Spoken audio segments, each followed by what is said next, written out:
இப்படி இருந்திருக்கலாம்ல, அவ யார் இப்படி பண்ண? உடனே ஒரு கேள்வி.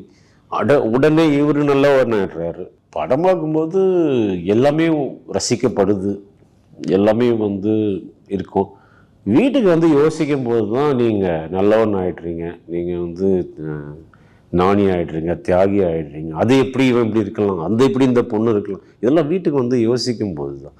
What is a film? ஒரு 2.5 மணி நேரம் 2 ஹவர்ஸ் வந்துடுச்சு, இன்னைக்கு இன்னும் கம்மியாகும்.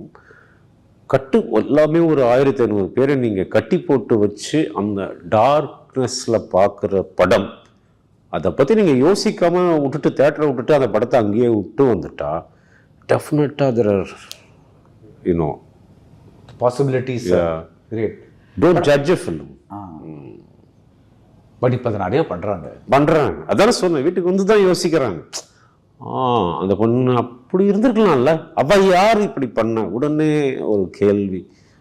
உடனே இவரு நல்லவர் ஆயிடுறாரு. உடனே இவர் மாபெரும் கருத்து சொல்ல ஒருத்தருக்கும் தகுதி கிடையாது.